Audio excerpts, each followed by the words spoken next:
توصیه میکنم بهتره که یه حداقل مدرکی رو بگیرید. حالا با توجه به نیاز خودتون یکی لیسانس باید بگیره، یکی دیپلم، یکی سیکل. من این رو مطمئنم آدمایی که ادامه تحصیل میدن تا یه جایی نشون میدن که آدمای پرتلاشن، آدمایی که میتونن یه سری اهداف رو بهش برسن. یکی از دغدغه‌های بچه‌ها اینه که ما درس بخونیم، ادامه تحصیل بدیم یا ادامه تحصیل ندیم. الان میخوام ویژگی‌های مثبت و ویژگی‌های منفی درس خوندن و درس نخوندن رو بهتون بگم. لطفاً این ویدیو رو تا آخر با من باشین، ویدیو رو لایک کنین، کانال رو سابسکرایب کنین و اون زنگوله رو هم بزنین که اگه ویدیو جدید اومد حتما بهتون خبر بدم. مرسی که همین اول ویدیو رو لایک می‌کنین. ببین این شکی نیست که ما باید سواد خوندن و نوشتن و محاسبه کردن رو بلد باشیم. خب اینو کجا بهمون یاد میده؟ تو مدرسه بهمون یاد میده.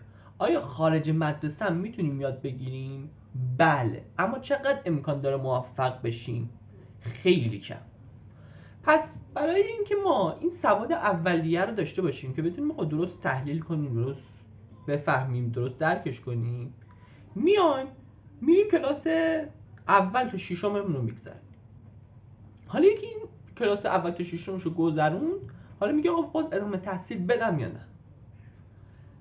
بهتره که ادامه تحصیل بدی، چون توی رشته علومتون، توی رشته ریاضیتون، توی تاریختون، جغرافیاتون یه سری اطلاعات دیگه ای راجع به خودتون، کشورتون، اطرافیانتون، بدنتون کسب میکنید.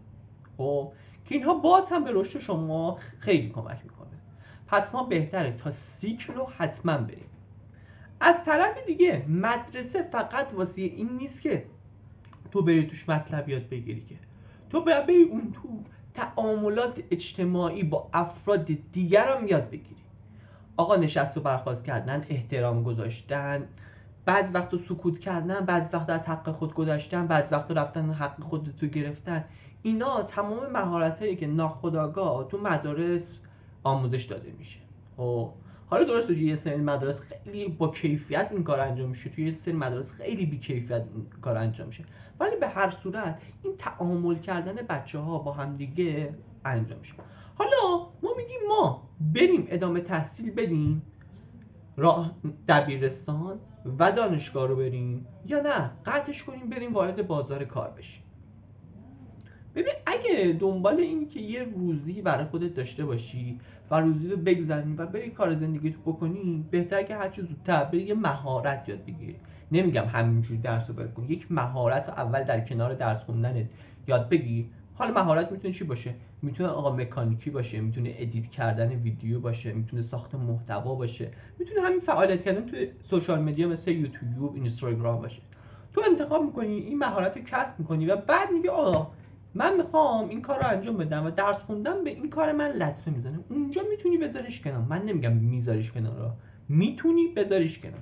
اما نه، یه نفر دیگه یه هدف دیگه داره، میگه آقا من میرم مدرکمو میگیرم، میرم با مدرکم کار میکنم و واسه این کار رو انجام دادن حتما باید مدرک داشته باشم. مثلا من اگه دوست دارم پزشک باشم نمیتونم همینطور بگم من این کتابا رو خوندم و پزشک شدم. من حتما باید برم یه مدرکی بگیرم. یا من اگه میخوام معلم بشم توی مدرسه‌ای به بچه‌ها آموزش‌های بهتری رو بدم، من نمیتونم بگم آقا من مدرک نمیخوام، من مهارتشو دارم میام به بچه‌ها. نه، حتما تو باید یه سری مهارت‌ها رو داشته باشی، بری یه سری ارگانا گزینشش و اینا رد بشی تا بتونی بری مرحله بعد. اما فرق اصلی آدم‌ها اینجا مشخص میشه. خب یه سری آدم‌ها هنوز برنامه‌ای ندارن. واقعا خب نمیشه تو برنامه‌های مدرسه برای زندگی آیندهت 20 سال 30 سال بعد برنامه‌ریزی کنی. من بهت پیشنهاد میکنم حتما سیکل رو که گرفتی، سیکل رو باید بگیری. یعنی اصلا آدمی که نخواد سیکل بگیره به نظرم قطعا تو زندگیش هم هیچ پیشرفت و موفقیتی کسب نمیکنه. حالا شده تک و توک، ولی عموم جامعه نه.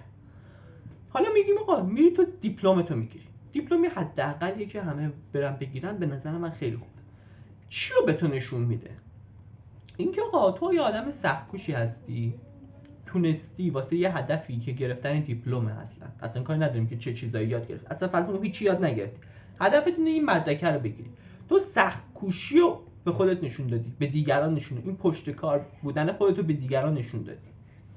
و حالا یه مرحله بعدتر میریم که آقا پشت کارمون بیاد باز افزایش پیدا کنیم یا کاهش پیدا کنیم.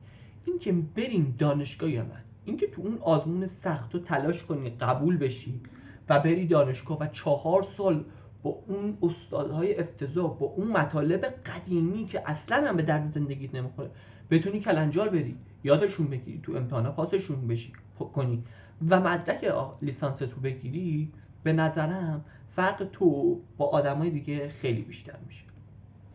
حالا یه سری میگن که آقا محسن تو که داری این چیزا رو میگی، پس بیل گیتس چی مدرسه‌شو ول کرد؟ پس زاکربرگ چی از دانشگاه اخراج شد؟ اون یکی کی، این یکی چی؟ اینا رو پس چرا اینا موفق شدن؟ ما اگه مدرسه رو ول کنیم، دانشگاه رو ول کنیم، به این درجات میرسیم. ببین عزیز من، اینا اولا در کشورهای خارج از ایران تحصیل کردن و کلی مهارت‌های دیگه یاد گرفتن. دو، خودشون توی حوزه‌ای مثل آیتی رفتن تخصص پیدا کردن. سه، زمانی که اینا رفتن تو دانشگاه لازم نبوده که همه درس‌ها رو پاس کنن. درسایی که دوست داشتن رفتن پیش استاداش، رفتن اون شاگردا، اون همکلاسی‌ها، اون ارتباطاتی که نیاز داشتن رو پیدا کردن و شروع کردن شبکه خودشون ساختن و حالا گفتن حالا دیگه دانشگاه به درد ما نمیخوره، حالا دیگه وقتمون رو بیشتر از این تلف میکنه، به جای اینکه بریم این دروس رو پاس کنیم، من خودم بلدم، یا میشینم خودآموز این مطالب رو میخونم، یاد میگیرم و میرم جلو. خب حالا یه آمار بهتون نشون بدم. تو همون سالی که مارک زاکربرگ جزو جوانترین ثروتمندان جهان شده بود، دقیقاً دومین نفر یکی از همدانشگاهی‌های مارک بود. خب این یعنی چی؟ یعنی اینا شبکه‌ای که می‌خواستن رو ساختن و دلیلی نداشته که این شبکه رو نساختن. حالا ما فرض می‌کنیم رفتیم لیسانسمون رو گرفتیم، بریم فوق لیسانس یا نریم فوق لیسانس. خب واسه خیلی از رشته‌های فنی، مخصوصا پسرها، خیلی بهتره که سریعتر وارد بازار کار بشین، سربازیتون رو بگذارین، وارد بازار کار شین و شروع کنین تو کار مهارتتون رو کسب کردن. از یکی از این استادایی که خودش تو سال 70 از دانشگاه شریف فارغ التحصیل شده بود، میگفت که آقا اون سال 70 این مطالب هنوز قدیمی بود و همچنان هم همون مطالب رو دارن به ما یاد میدن و این مطالب آپدیت نشده، یا اگر آپدیت شده انقدر کم آپدیت شده که اصلا به چشم نمیاد. پس تو بهتره به عنوان یک مهندس وارد بازار کار شی، اونجا مهارت‌هایی یاد میگیری که خیلی بیشتر از دانشگاه هست و میتونی تو زندگی رشد و ارتقا پیدا کنی. اما میریم سراغ رشته‌های تجربی یا مثلا رشته‌های انسانی که باید حتما آزمون وکالتشون رو بدن قبول شن. خب تو واسه آزمون دادن وکالت باید درس تو بخونی، اطلاعاتتو کامل کنی تا بتونی قبول شی. حالا میتونی چند سال طول بکشه، میتونه نه تو همون سال اول بتونی بهتر کنی و این کار رو انجام بدی. و رشته‌های پزشکی خب بهتره که خب تو هرچی درس میخونی میتونی اطلاعات بیشتری کسب کنی راجع به بدن. درسته اطلاعات باز میگم قدیمیه، ولی تو میتونی ریسرچ کنی و کلی تحقیقاتی رو انجام بدی که اطلاعات خودت رو کامل کنی و اینطوری میتونی رشد کنی. این راجع به تحصیل کردن که بهتون گفتم، فوایدش رو گفتم، مضراتش رو گفتم. مضراتش اینه که تو توی یه مدت خاص باید طبق یه چارچوبی عمل کنی. این چارچوب چه ویژگی‌هایی داره؟ اصلا به علاقه های تو اهمیت نمیده، اصلا به آینده شغلی تو اهمیت نمیده، اصلا به اینکه چی واسه تو خوبه چی واسه تو بده اهمیت نمیده. میگه آقا این هست، تو باید بری تا به این هدف برسی. و زمانی که وارد بازار کار میشه، زمانی که از دانشگاه میای بیرون، میگی واو اصلا این دنیا چی بود، این دنیای جدید چیه، کلی اطلاعات دیگه ای کسب میکنی.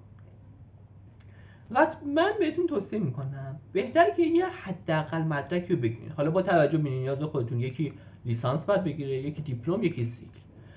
حداقل مدرک خودتون رو میگیرین و حالا شروع میکنین کار کردن، شروع میکنین مهارت‌های خودتون رو ارتقا دادن، شروع میکنین در کنار درس خوندن یه مهارتی دیگه یاد گرفتن، یه ساز یاد گرفتن، یه ورزش یاد گرفتن، یه کار تخصصی انجام دادن. آقا مثلا تعمیرات موس، یا مثلا ساخت خودکار به روش جدید، یا اصلا هر چیزی توش مهارت پیدا میکنی و حالا میری شروع میکنی کارهای دیگر هم انجام دادن.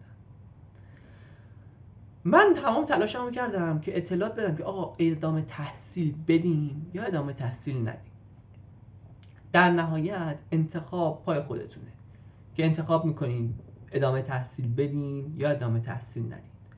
اما من این رو مطمئنم آدمایی که ادامه تحصیل میدن تا یه جایی نشون میدن که آدمای پرتلاشی هستند، آدمایی هستند که میتونن یه سری اهداف رو بهش برسن. پس به شما هم این پیشنهاد رو میکنم تا یه حدی ادامه تحصیل بدین، بعد حالا با سلام مشورت خانواده، دوستان، اطرافیان، مشاورا ببینین نیازه که بیشتر ادامهش بدین یا نه. خیلی ممنون که این ویدیو رو تا اینجا تماشا کردین. لطفاً ویدیو رو لایک کنین، کانال رو سابسکرایب کنین و اون زنگوله رو هم بزنین که واسه دوستاتون بیاد. هر نظری پیشنهادی دارین تو کامنت ها بنویسین.